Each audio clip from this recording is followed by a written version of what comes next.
Students, इस practical में हम जी की यानी कि ग्रेविटेशनल एक्सेलरेशन की वैल्यू फाइंड आउट करेंगे और एटवर्ड्स मशीन इस्तेमाल करते हुए फाइंड आउट करेंगे।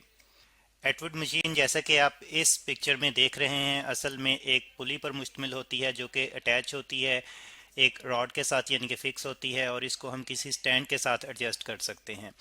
अब इसमें हम थ्रेड या स्ट्रिंग की मदद से दो वेट लटकाते हैं, एक तरफ वेट ज़्यादा और दूसरी तरफ वेट कम होता है। तो वेट जिस तरफ ज़्यादा होगा वो नीचे की तरफ मूव करेगा और जो कम होगा वो ऊपर की तरफ उठेगा। तो उसका कवर डिस्टेंस हमने फाइंड आउट करना है, और उसी दौरान में यानी कि जितना टाइम उसने ये डिस्टेंस कवर करने के लिए लिया है नीचे से ऊपर जाने में या ऊपर से नीचे आने में दूसरे हैवी मैस ने, तो वो डिस्टेंस हमने फाइंड आउट करना है, और उसके साथ साथ हमने उसी डिस्टेंस कवर्ड के दौरान टाइम फाइंड आउट करना है, और फिर हमने जी की वैल्यू कैलकुलेट करनी है। सबसे पहले हम देखेंगे कि ऑपरेटर्स हमें क्या चाहिए इस प्रैक्टिकल को परफॉर्म करने के लिए, फिर प्रोसीजर डिस्कस करेंगे और फिर मेजरमेंट्स लेंगे उसी प्रोसीजर के दौरान और कैलकुलेशंस करेंगे, और कैलकुलेशंस करते हुए हम रिजल्ट पे पहुंचेंगे यानी कि जी की वैल्यू फाइंड आउट करेंगे। तो ऑपरेटर्स में हमें एक तो पुली चाहिए जो कि रॉड के साथ फिक्स हो, और उस पुली को हम एक स्टैंड के साथ एडजस्ट करेंगे और स्टैंड की लेंथ 1 मीटर से ज़्यादा होनी चाहिए। और फिर इसके साथ साथ हमें ऑपरेटर्स में स्लॉटेड वेट्स की मदद स्लॉटेड वेट की ज़रूरत पड़ेगी, और इसके साथ हम हैंगर्स भी लेंगे, दो हैंगर्स, और उन्हीं के साथ हम उनके स्लॉटेड वेट्स भी लेंगे। और हैंगर्स को हम आपस में अटैच करेंगे थ्रेड्स की मदद से। तो थ्रेड हमें चाहिए होगा जिसका एक पीस हम लेंगे, एक सिरा हम जो है वो एक हैंगर के साथ अटैच करेंगे और दूसरे सिरे पर दूसरा हैंगर बांधेंगे, और हैंगर्स को लटकाएंगे इस पुली में से थ्रेड को धागे को गुजारते हुए। तो हैंगर जो हैं वो दोनों तरफ से नीचे लटक रहे होंगे। और इसके साथ साथ हम मीटर रूल भी लेंगे जिसकी मदद से हम कवर डिस्टेंस जो है या वेट्स का कवर डिस्टेंस फाइंड आउट करेंगे इस मीटर रूल की मदद से। और कवर डिस्टेंस मीटर रूल तक के को इस्तेमाल करते हुए हम जस्ट 1 मीटर तक देख सकते हैं, लेकिन अगर डिस्टेंस ज़्यादा है यानी कि हमने रॉड जो लिया हुआ है इसकी लेंथ 2 मीटर तक है, तो डिस्टेंस ज़्यादा करवाना है हमने, तो उस मकसद के लिए फिर हम डिस्टेंस मेजर करने के लिए मेजरिंग टेप भी इस्तेमाल कर सकते हैं, जैसे कि यहाँ पे आप देख रहे हैं। अब जितने टाइम में ये मूव करेंगे यानी कि डिस्टेंस कवर करेंगे वेट, तो वो टाइम हमने फाइंड आउट करना है, वो टाइम इंटरवल लेना है। तो स्टॉप वॉच भी हमें चाहिए होगी। ये हो गया हमारा ऑपरेटर्स। प्रोसीजर में आपको इस एनिमेशन की मदद से समझाता हूँ। आप देख रहे हैं कि एक तरफ मैंने रेड ब्लॉक जो कि ज़्यादा वेट का है लटकाया हुआ है, और दूसरी तरफ ब्लू ब्लॉक जो लटकाया हुआ है जिसका वेट और मैस कम है। तो रेड ब्लॉक अभी हमने इनको जो है वो पकड़ा हुआ है, यानी कि इनको मूव नहीं करने दे रहे, और रेड ब्लॉक जो है वो नीचे की तरफ मूव करेगा तो ब्लू ब्लॉक ऊपर की तरफ जाएगा। अब सबसे पहले तो हम डिस्टेंस जो रेड ब्लॉक कवर करेगा यानी कि जिस पोजीशन पे है इसी पोजीशन से नीचे आएगा, तो नीचे आने तक के दरमियान में जो डिस्टेंस है ये कवर करेगा, वो हम सबसे पहले मीटर रूल की मदद से चेक कर लेते हैं। यहाँ पे आप देख रहे हैं कि मीटर रूल की मदद से मैं इसका डिस्टेंस जो है वो चेक कर लूँगा। और इसके बॉटम से लेकर नीचे सरफेस तक का जो डिस्टेंस ये कवर करेगा ये मीटर रूल की मदद से या मेजरिंग टेप की मदद से हम चेक कर लेंगे और उसको नोट कर लेंगे। अब इसके बाद जब हम छोड़ेंगे इन ब्लॉक्स को छोड़ेंगे तो रेड ब्लॉक नीचे की तरफ मूव करेगा, ब्लू ब्लॉक ऊपर की तरफ जाएगा। और जब ये मूव करना स्टार्ट करेगा तो हम स्टॉप वॉच ऑन कर देंगे, और टाइम उसी दौरान में जो ये ले रहा है यहाँ तक पहुँचने के लिए वो चेक करेंगे। यानी कि जैसे ही इसने मूव करना स्टार्ट किया स्टॉप वॉच ऑन कर दी, और जैसे ही ये इस सरफेस को टच करेगा स्टॉप वॉच ऑफ कर देनी है, तो उससे हमें टाइम भी मिल जाएगा। अब आप यहाँ पे देख रहे हैं टेबल में कि हैंगर्स में दोनों तरफ का जो मैस हमने डालना है वो नोट डाउन कर लेना है।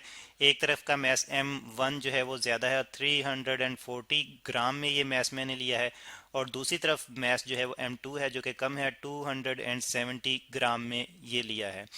और इसके साथ साथ जो डिस्टेंस कवर्ड हमने चेक किया था मीटर रूल की मदद से वो भी मैंने यहाँ पे नोट डाउन कर लिया है। मेरे पास डिस्टेंस 1 मीटर से ज़्यादा था तो मुझे मेजरिंग टेप इस्तेमाल करनी पड़ी थी। एनिमेशन में जस्ट हमने मीटर रूल का रेफरेंस देते हुए डिस्टेंस मेजर करने का तरीका बताया है।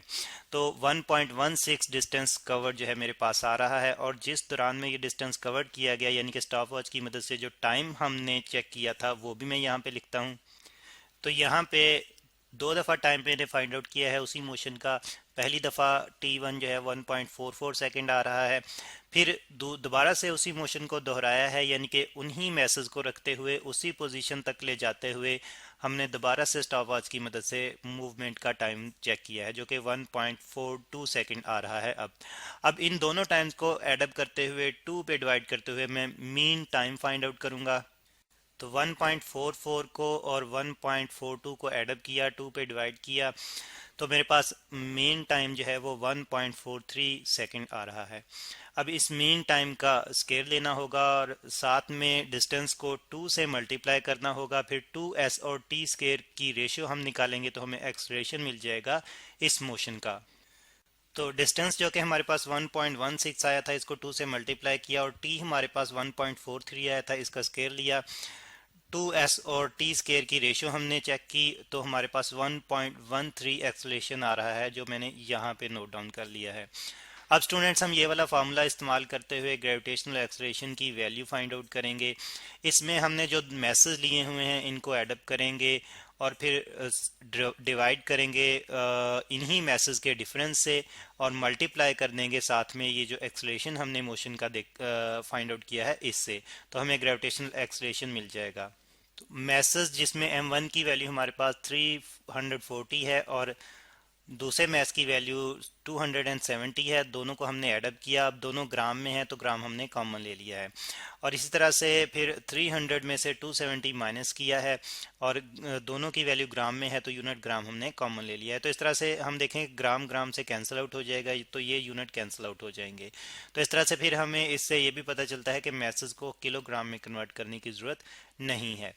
तो इसके बाद हमने ये रेशो फाइंड आउट करते हुए, यानी कि एडअप और सब्ट्रैक्ट करते हुए और रेशियो फाइंड आउट करते हुए, हमने 1.13 मीटर पर सेकंड स्केयर से, जो कि ये वाला मोशन का एक्सलेशन है, मल्टीप्लाई करना है। तो हमारे पास जो आंसर आएगा वो जी की वैल्यू होगी। तो कैलकुलेटर की मदद से जब मैंने सॉल्व किया इन वैल्यूज़ को तो मेरे पास 9.85 मीटर पर सेकंड स्केयर जो है वो वैल्यू आ रही है, जो कि ग्रेविटेशनल एक्सलेशन की वैल्यू मैंने फाइंड आउट की है एटवुड मशीन की मदद से।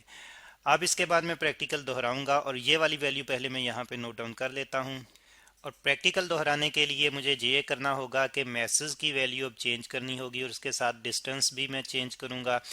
तो फिर उसके लिहाज से टाइम भी मोशन का जो है वो थोड़ा मुख्तलिफ आएगा और फिर मैं कैलकुलेशन करते हुए एक्सलेशन फाइंड आउट करूँगा, और जो वैल्यूज़ मेरे पास आएंगी मैसेज की और एक्सलेशन की, उनकी मदद से मैं ग्रेविटेशनल एक्सलेशन की वैल्यू फाइंड आउट करूँगा।